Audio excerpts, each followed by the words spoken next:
Namaste everybody, and I apologise about the interruption. This is going to be part 2 in the series on consciousness and manifestation. I still haven't come up with the title yet, but that will come to me in channeling later on. This is primarily about collective consciousness. Now, we've spoken about the power of individualized consciousness and just how that can manifest your reality. We know this with transurfing and quantum jumping. You can jump onto another timeline. Don't forget, quantum physics has proven that there is a field of infinite potentiality, an infinite number of probable, possible outcomes or scenarios. So every single life scenario that you can possibly imagine and more have already been created, mapped out in a blueprint. In the quantum field, we know this now. This isn't mysticism anymore, this is science. What I'm teaching you today is science, quantum physics. We know that the observer has a massive impact on what is being observed. And we also know that this is a holographic fractal-based reality.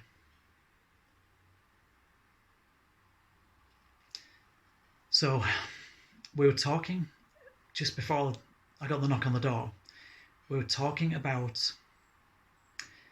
a concept that is being used against you that even I didn't know about until very, very recently.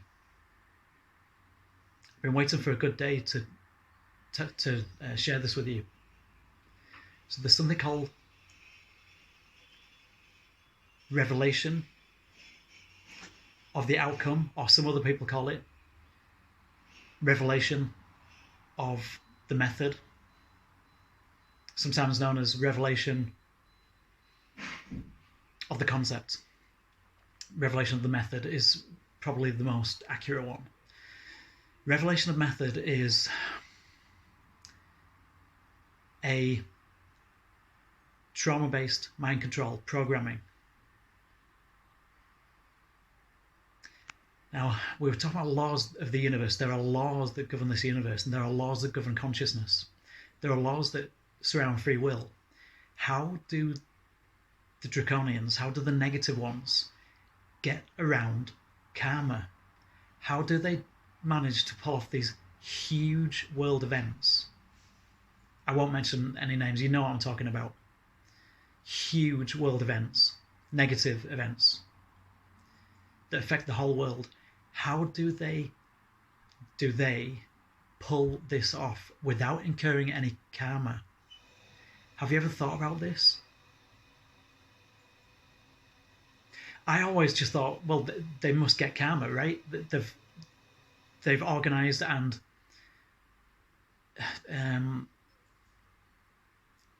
committed a terrible, heinous world event that's killed millions, thousands or millions of people. They must get negative karma, right? What if there was a way around it? What if there's a way around incurring karma? What if there's a way around infringement upon free will? What if they have a way of infringing upon your free will without you even knowing about it consciously? What if they have a way of manipulating your subconscious mind in the collective conscious field? This is what I'm talking about. It's also known as the Hegelian or Hegelian dialectic. The Hegelian dialectic is problem, reaction, solution. They create a problem so that you react. Then they use your reaction to perpetrate their desired outcome that you manifest. By that all of us manifest who are unconscious. Anyone who is unconscious now, of course, we're waking up to this now. So we are becoming aware. We are becoming the observer. We are becoming the conscious beings. Becoming conscious is the most important thing that you can possibly do, all of you, because otherwise your unconscious mind, your subconscious mind, can get used against you. And there's ways of doing it which dodge or which supersede your free will. How do they get around free will? Okay, so there's clauses, there's universal laws that say if the collective consciousness of, let's say, the human race, we're talking about planet Earth, right? If the collective consciousness of humanity primarily are either consciously or unconsciously in a collective agreement of fear, then then the negative ones are allowed to attract and to perpetrate more fear without getting any negative karma.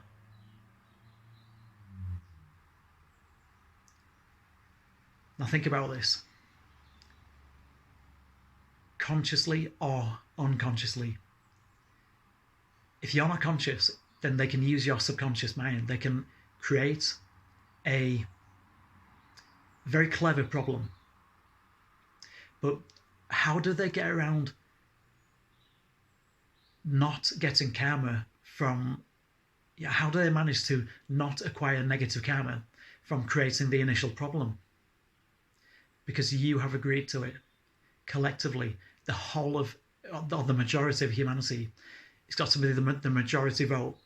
So if the majority of human beings see certain numbers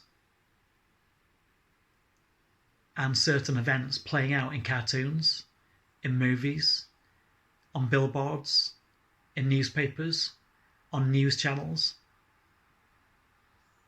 I'm not going to mention any numbers that end in 11.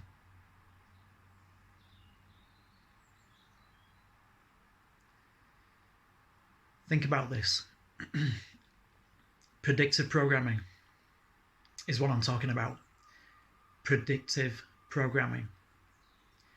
If they put out predictive programming in very, very subtle ways, using mass media and very clever means, so that you are bombarded for years and years and years about a certain date when a certain event might happen,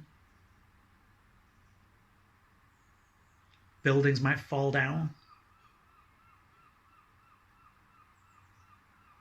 on a certain date, and the basic scenario of what happens is implanted into you subconsciously for many, many years, then you are unconsciously, collectively making an agreement on a higher level to allowing and even attracting that event, that negative event, to take place, to manifest.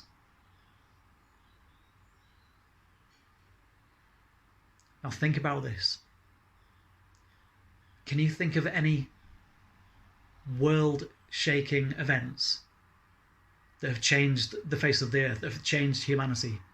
Can you think of any events where there's been predictive programming and certain dates and certain scenarios have been played out on cartoons, on TV shows, on movies, in newspapers, on news channels, on documentaries,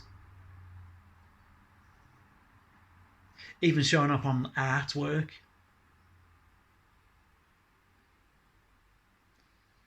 This is how it works. Predictive programming predicts your subconscious mind or your unconscious mind. Then if they can have a collective, if they can program this for however many years, I don't know if there's a certain amount of time, I don't think there is. It's just until they've got it drummed in. It might take 10 years. And very subtle, I'm talking very subtle ways. Like even in jest, like jesting, joking around. Comics, like comic stuff, cartoon stuff. That everybody just laughs at, you know? And then maybe they put this certain scene in a few movies, right? And then the same thing happens that has been predicted for all that time, and people say, how on earth did this event happen? And they don't realize that they were an unconscious participant in attracting and allowing and in attracting that thing to take place. Like I said, it's majority vote, it's majority rule. If enough human beings on this planet became conscious and we reached critical mass, we could manifest this place to be a golden age, a paradise, almost overnight, if we had a certain percentage. And I've been shown that percentage is relatively low. To reach world peace, 10%. If 10% of humanity became conscious, and instead of running the subconscious negative programs of fear and divide and hatred and anger and resentment and jealousy, and envy, all these negative traits, instead, if only 10% of humanity awoke to at least a 4th/5th density level of consciousness, right? So compassion, love, grace, kindness,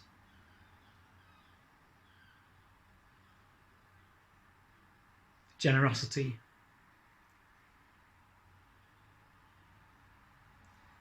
this world would change almost overnight. It's just 10%.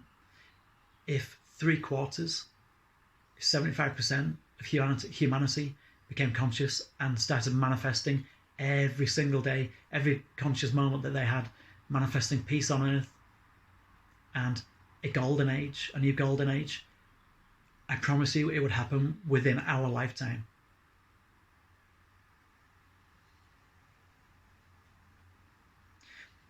The chances of this happening, the odds, are unfortunately fairly low. But is it possible? Absolutely. So this is problem, reaction, solution. This is the Hegelian dialectic. And this is the world scenarios that have been played out for thousands and thousands of years.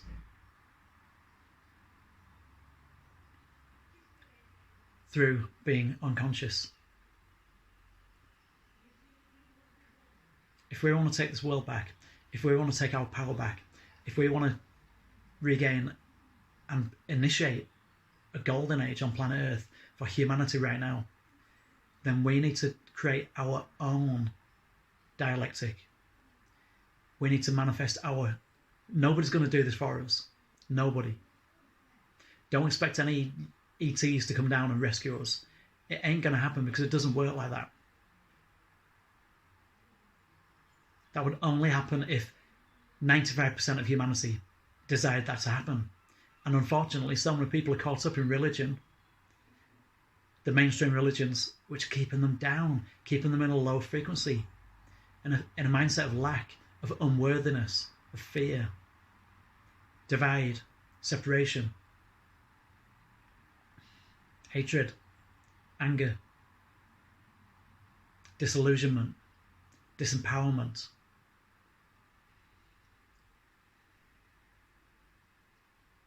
This has been going on for thousands and thousands of years. At least 8,000 years from what I've been shown. Is it not time for humanity to take their power back? If so, then you can do your part by, instead of falling for the fear and falling for the Hegelian dialectic, becoming conscious, becoming aware. That's the first step. Becoming conscious. Shadow work is very important to help initiate this, because if you know your triggers through doing very deep shadow work, then that's the beginning of your awakening, of your freedom.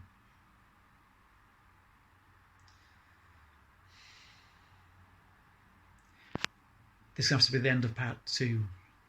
There could very well be a part 3. So this is the Hegelian dialectic. This is the problem, reaction, solution. This is the emotional, the mental,